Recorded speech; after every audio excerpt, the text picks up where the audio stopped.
नमस्ते बच्चों, कैसे हैं आप। आज हम हमारे विषय हिंदी में व्याकरण का एक टॉपिक लेने वाले हैं जिसका नाम है शब्द संरचना। हम शब्द संरचना में गुजराती में जैसे प्रत्यय होते हैं उसी तरह से शब्द संरचना में एक नया शब्द लगाकर विरोधी शब्द या फिर समानार्थी शब्द बनाते हैं, उसके बारे में आज हम चर्चा करेंगे।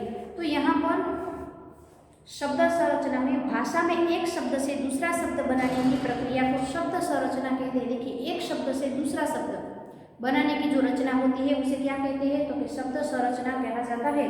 शब्द संरचना में मूल शब्दों में कुछ शब्दांश या शब्दों को जोड़कर नए नए शब्द बनाए जाते हैं। जैसे हम गुजराती में प्रत्यय, तो यहाँ पर भी हम मूल शब्द के आसपास एक या एक से अधिक शब्द लगाकर नया शब्द बना सकते हैं। हिंदी में शब्द संरचना की प्रक्रिया तीन प्रकार से होती है। देखिए, तीन प्रकार से शब्द संरचना की जाती है।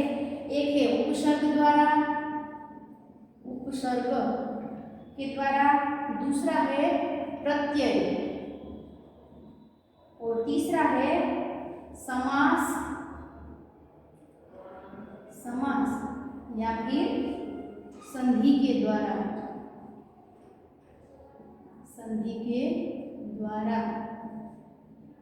तो यहाँ पर पहले हम सबसे पहले लेंगे उपसर्ग के द्वारा। देखिए, उपसर्ग किसे कहा जाता है पहले यह समझ लेते हैं। उपसर्ग द्वारा शब्द संरचना वे शब्दांश जो किसी शब्द से पहले जुड़कर नए शब्द का निर्माण करते हैं और उसके अर्थ में विशेषता या परिवर्तन कर देते हैं, उसे उपसर्ग कहलाते हैं।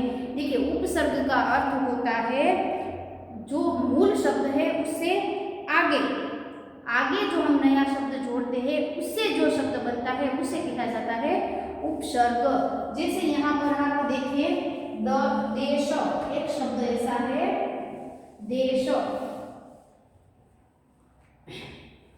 यहाँ पर आप एक शब्द देखिए देश, मूल शब्द है, देश शब्द है, कैसा है, मूल शब्द है, उस पर हमने लगाया उप, तो यहाँ पर क्या होगा, उपदेश। देखिए, उपसर्ग के लगने से उपदेश नया शब्द बना है। फिर से हम लेंगे देश, तो देश के आगे हम क्या लगाएंगे, स्व, स्व, तो यहाँ पर होगा स्वदेश। इसी तरह से फिर से देश, तो उसके आगे हम लिखेंगे वी, तो यहाँ पर होगा विदेश। तो इस तरह से हम उपसर्ग का अर्थ होता है आगे लगाया गया नया शब्द। नया शब्द लगाने से कई नए शब्द है वह बन सकते हैं। देश, देखिए देश है वह मूल शब्द है। उपर्युक्त उदाहरण में देश शब्द से पूर्व उपसर्ग जुड़ने से नया शब्द उपदेश और विसर्ग जुड़ने से नया शब्द विदेश बने, अतः यहाँ उप, स्व, विस उपसर्ग है। उपसर्ग की तीन विशेषताएं होती है। देखिए, उपसर्ग है उसकी तीन विशेषताएं हैं। कौन कौन सी विशेषताएं हैं, शब्द के अर्थ में कोई नई विशेषता लाना। अब शब्द है उसके अर्थ में हमें क्या करना है, कोई नई विशेषता लाना है। देखिए, यहाँ पर मूल शब्द है बल, ये मूल शब्द है, तो उसके आगे हमने क्या लगाया है, प्र, बल तो है ऊपर के साथ, तो अधिक, प्रबल। ये उसकी एक विशेषता है कि जो नया शब्द है वो उसकी विशेषता होता है। बल तो है पर के साथ अधिक, जो बल है उससे ज्यादा बल, प्रबल, अधिक। दूसरी विशेषता है शब्द के अर्थ को उलट देना। शब्द का जो अर्थ है उस मानो उसके लिए हम कह सकते हैं विरोधी शब्द बनाना। जैसे कि शब्द है धर्म, ठीक है, तो यहाँ पर हम क्या लगाएंगे अ, तो यहाँ पर होगा अधर्म। हम कहेंगे धर्म का विरोधी लीजिए तो अधर्म। फिर है शब्द के अर्थ में कोई खास परिवर्तन न करके मूलार्थ के इर्द गिर्द अर्थ प्रदान करना। देखिए, शब्द के अर्थ में कोई परिवर्तन नहीं होगा, उसके आसपास थोड़ा सा परिवर्तन करके एक नया शब्द बनाया जाएगा। जैसे शुद्ध, तो यहाँ पर वि, तो यहाँ पर विशुद्ध। तो इस तरह से उपसर्ग का अर्थ होता है आगे लगने वाला सर्ग, यानी कि नया शब्द, उसे कहा जाता है उपसर्ग। उपसर्ग उपसर्ग का निर्माण बड़े सहायक होता है। एक ही मूल शब्द विभिन्न उपसर्गों के योग से विभिन्न अर्थ प्रकट करता है। जैसे यहाँ पर हम देखेंगे एक ही शब्द है, एक शब्द दिया गया है हार, ठीक है, यह मूल शब्द है। उसके आगे हम नए नए शब्द लगाते जाएंगे। आहार, आहार, उसका अर्थ होगा भोजन, ठीक है। फिर से हम लेंगे हार, उसके आगे सम, तो यहाँ पर होगा संहार, संहार, तो उसका अर्थ होगा नाश। देखिए बच्चों शब्द तो एक ही है हार हार, और हार के आगे नया उपसर्ग लगने से क्या होता है, नया शब्द बनता है। फिर से होगा हार, तो उसके आगे हम लगाएंगे उप, तो यहाँ पर होगा उपहार, उपहार, तो यहाँ पर होगा भेद, एक श्वास होगा। तो हार के आगे उत, तो उद्धार यानी कि मोक्ष। फिर हार के आगे प्र, तो प्रहार यानी कि चोट करना। फिर हार के आगे होगा विहार यानी कि घूमना। तो यहाँ पर हम मूल शब्द के आगे अलग अलग उपसर्ग लगाने से अलग अलग अर्थ को निकाल सकते हैं। हिंदी भाषा में हिंदी के अपने उपसर्ग, संस्कृत के उपसर्ग और अरबी, फारसी, उर्दू के उपसर्गों का प्रयोग होता है। यहाँ इन भाषाओं के प्रमुख उपसर्ग, उनके अर्थ एवं उनसे बने शब्द दिए जा सकते हैं।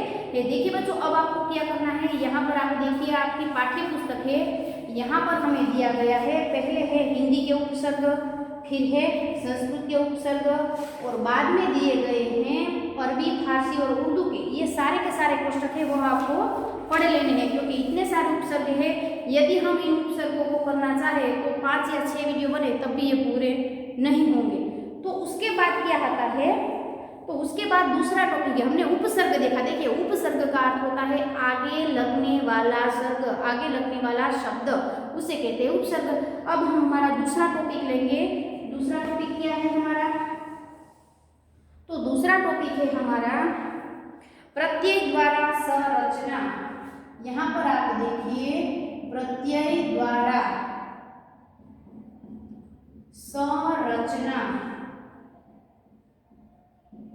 प्रत्यय के द्वारा संरचना, जो रचना यानी कि नई रचना करना, प्रत्यय के द्वारा संरचना करना। ऐसे शब्दार्थ जो शब्दों के अंत में जुड़कर नए शब्दों का निर्माण करते हैं और उनके अर्थ में परिवर्तन कर देते हैं, वे प्रत्यय कहलाते हैं। देखिए अब हमने उपसर्ग का अर्थ होता है आगे लगने वाला, और यहाँ पर प्रत्यय द्वारा, प्रत्यय यानी कि पीछे लगने वाला। तो यहाँ पर हम शब्द देखेंगे चाचा।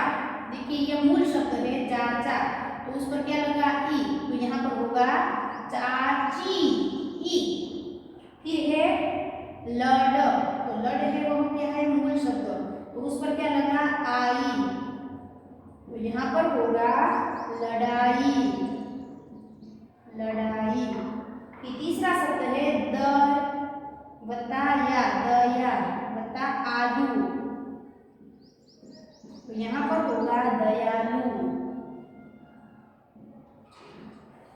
तो इस तरह से प्रत्येक द्वारा शब्द संरचना करने से पीछे जो शब्द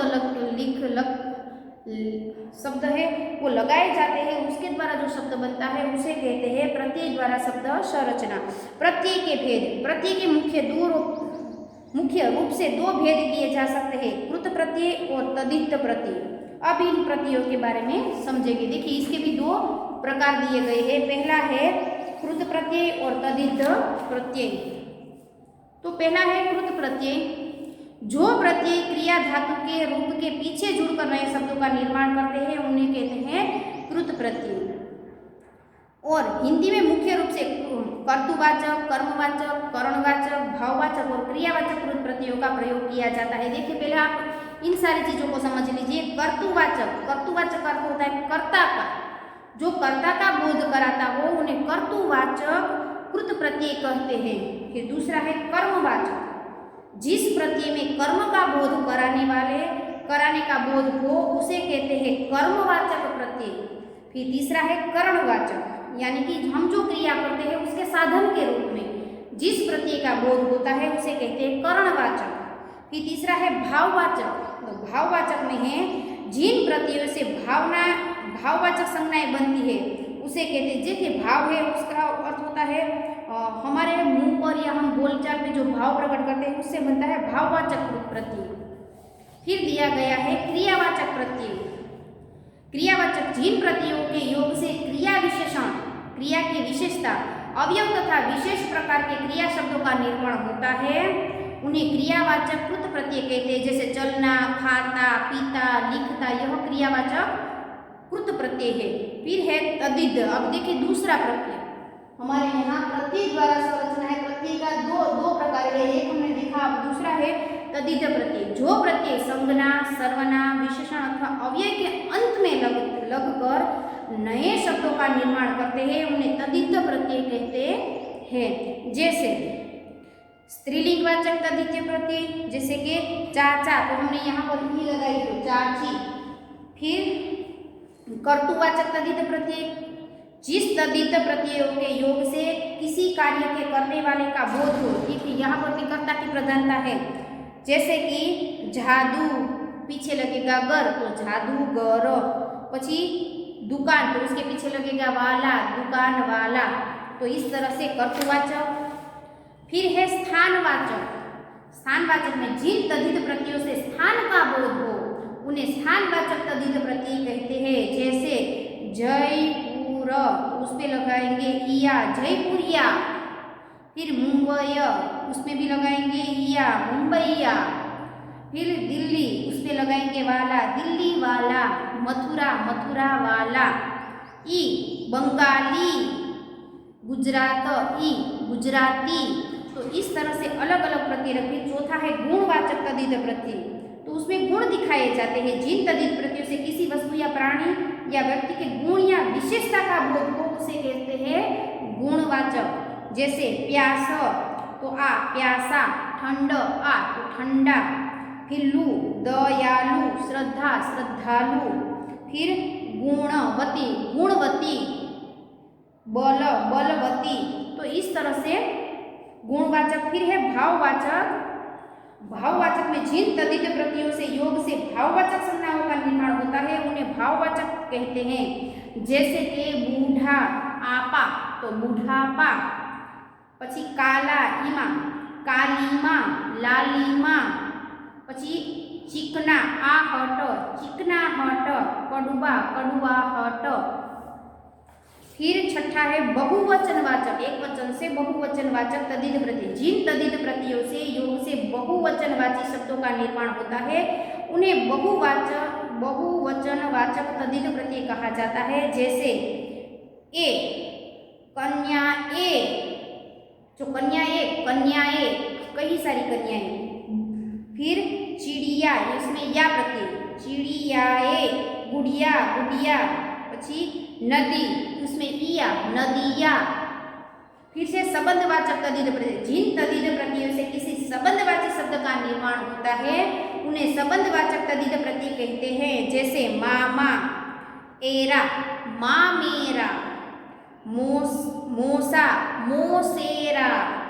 फिर राधा माँ, ए राधे, कुंती, कौनते। तो इस तरह से संबंधवाचक। फिर है लघुतावाची प्रत्यय। जिन तद्धित प्रत्ययों से लघुतावाची शब्दों का निर्माण होता है उन्हें लघुतावाची कहते हैं। खटिया तो इया, खटिया। डिब्बा तो डिबिया। संदूक, डी, संदूकडी। पंख, पंखुडी। और आखिर में दिया गया है क्रमवाचक तद्धित प्रत्यय। जिन तद्धित प्रत्ययों से जुड़ने से क्रमवाची शब्दों का निर्माण होता है उन्हें क्रमवाचक तद्धित प्रत्यय कहते हैं। जैसे नो तो उस पे पीछे लगेगा वा, नोवा। एक उसके पीछे लगेगा हरा, एक हरा, दो हरा। इस तरह से हमने सारे प्रत्यय है वह देखे। एक बार आप अपने पाठ्य पुस्तक में फिर से देख लेंगे। तो बच्चों आज हम यहाँ हमारा व्याकरण का यह टॉपिक है यहीं पर पूर्ण करते हैं। अगले वीडियो में फिर कुछ नए व्याकरण का टॉपिक लेकर आएंगे। तब तक के लिए सबको